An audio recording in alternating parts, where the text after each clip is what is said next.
Seedlings. Nag-start na ulit tayo magpa-tubo nung ating mga itatanim sa ating garden ngayong spring. Ayan yung labas natin. Puro pa siya snow. Ayan, kakapal pa. Kaka-snow lang kanina. So ito yung ating mga pinapatubo ngayon dito sa loob ng bahay. So kaya po ng dati, ito po ay kwarto. Yan, nasa loob po tayo ngayon ng kwarto natin. Ayan yung ceiling fan. So dahil walang nakatira, so ginawa muna natin taniman ng ating mga seedlings at mga gagamitin para sa garden. Ito ay bok choy. Bok choy pechay. Hindi natin to ililipat sa garden. Gugulayin natin to. So nasa siya. Ayan. Nasa tray. Binudbud lang natin yan. Tapos ayan, medyo malaki na.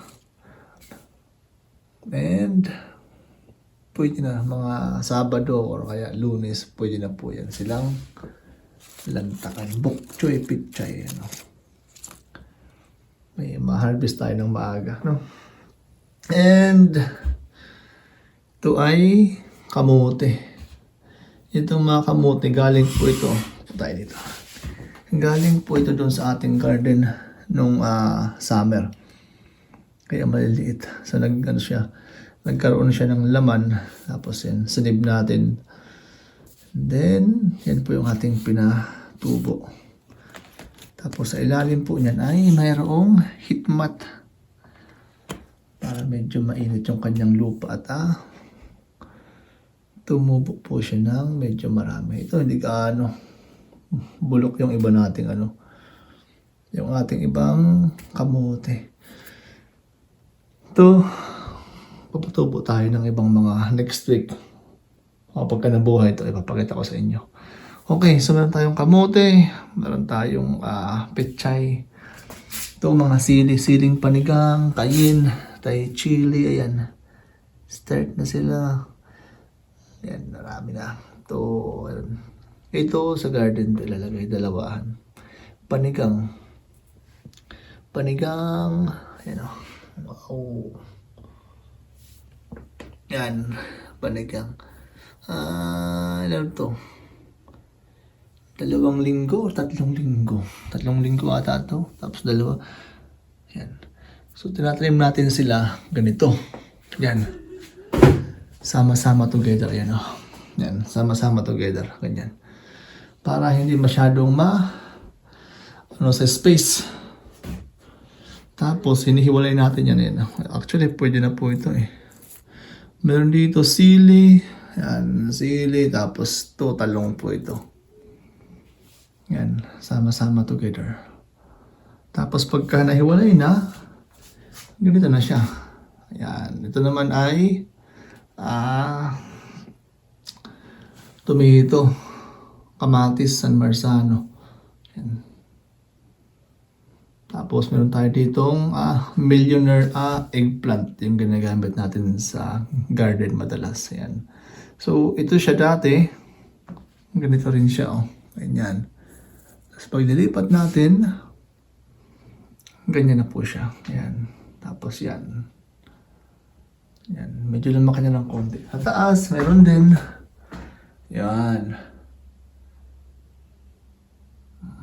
Millionaire eggplant. Ito, hindi ganong malaking paso ang ginamit natin. Ito kasi, medyo malalaking paso to. Tapos, wala na po siyang hitmat, no? Glue lights ang gamit natin, Glue lights. Kahit anong glue lights, basta glue lights yan. Yung mga ginagamit natin to, 3 taon natin nakakaraan, 4 na taon. So, matibay naman po siya. Hindi tayo nagpapalit ng mga ilaw, no? Pati ito, mga recycle lang to. Ito, recycle. Ito, bago na to. Yan, cabbage. Tingnan natin si cabbage. Yan. Ito rin, ganito. Sili naman to, Thai chili. Ito pwede ito panlipat Ganyan, sama-sama lang. Ito wala pang laman kasi ang lalagay natin dyan, ito, yung mga nakat natin dyan, mga trimmings, yung kaya no. Buhay na siya, di ba? And ito cabbage. Malaki na. Early. Tayo natin sa garden pagka umaraw. Kumanda na. Pagka mainit na. Diretso na yan dun. Cabbage. Dito naman, alugbate. Malabar spinach yan. Buhay na sila. Antay natin madrive bago natin diligan. Hindi tayo araw-araw nagdidilig, no? Pagka dry lang, saka lang. Ang dilig natin dyan, hindi sa taas, sa ilalim. Yan, iangat natin itong ganito. Doon tayo magdidilig sa ilalim. Para ang unang mabasa, yung ugat, hindi yung puno. Kasi ang sumisip-sip ng tubig ay ang ugat, hindi ang puno. Cabbage. Tapos sa dulo doon ay talong. Ayan. So sama-sama, no? Hindi lang isa. Cabbage. Yan. Kumpul-kumpul. Ganyan siya. Ganyan po tayo magtanim. Alugbate. Yung mga gumagapang pala, baka nag-start na tayo ng konti. Pero kadalasan yan, mga third week ng April o kaya last week po ng April tayo nagtatanim. Mabilis lang naman eh. Kasi magtatanim tayo, kadalasan nagtatanim kami last week ng May o first week ng June. Yun yung wala ng frost. Pero kung marami kang seedlings, pwede kang magtanim ng mas maaga. Kaya lang, pag nag-frost, goodbye. Ayan. Ang ating alugbate. Ayan. Purple siya. Kasi may mga green nito eh. Ito, green. Ayan, purple, green, halo. Ayan, may green. Dalawang variety po yan. Ang pinagkaiba nila, kulay lang. Ang lasa, pati yung pareho lang. Pero napansin namin, yung green, mas malakas dumahon, mas maraming dahon. Yung purple naman, gumagapang siya. Pero depende sa trimmings, pero gano'n lang. Pareho lang naman yung lasa, okay lang. And sa ilalim, meron pa tayo dito. Ayan, sama-sama together yan sila. Ayan, mamili ka lang dyan. Ayan. Ayan yung mga ililipat pa natin, no? Ayan, halo-halo yan. Ayan. Ito asters to eh. Bulak-bulak kagaya nito. Ito. Asters. Bulak-bulak natin sa garden ngayong taon. Baka wala muna tayo yung sinya kasi 2 taon nagsinya tayo eh. Ngayon naman, ito naman tayo. Yan, tapos dito meron tayong meron po tayo ditong ito. Lemongrass. Yan, lemongrass po yan. Ayan titrim natin yan pagka medyo lumago yung dahon. Pwede na nga itrim eh. Tinatanggal natin yung top na dahon. Ganyan. Para masyado siyang mas yumabong po siya. Yan. Tanglad. So galing po siya sa buto, no? Buto ng tanglad ang ginagamit po natin dyan. And dito naman, meron pa tayo itong mga sili. Ayun. Sili, bell pepper. Yan. Bell pepper, panigang, iba-iba. Halo-halo. Yan. Yan. So yun yung mga seedlings natin. Tapos yung mga buto pa natin na itatanim ay ito. May saluyo tayo. Cucumber. Ball beans yan. Eggplant. Yan. Tomato. Yan. Papaya. Ano to? Palaya. Tawag dito. Water spinach. Kangkong. Yan. Ito. Puro tumuto. Pinagpunan natin ito. Yan. So magtatanim pa tayo ng mga watermelon. Melon. Diba? So nag-start pa lang po tayo. Hindi pa to yung talagang seedlings po natin. So wala pa dito yung upo, patula, ampalaya. Yung sitaw, baka mag-direct seedings tayo. Saluyot, marami pa. Marami pa tayong itatanim ng mga seedlings, no? Kasi itong isang tray dito, ay isang rack dito, bakante pa siya. So, isa, tapos maglalagay pa ako dito pa ng isa. Kagaya ng last year, para 3.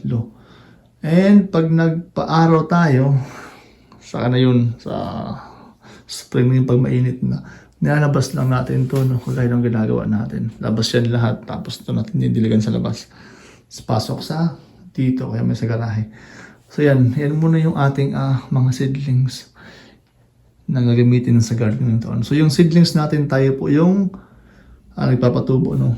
Hindi po tayo bumibili ng mga, kung minsan pag nagkulang, tapos pagka may namatay at pero kadalasan lahat halos 95-97% tayo po ang nagtatanim.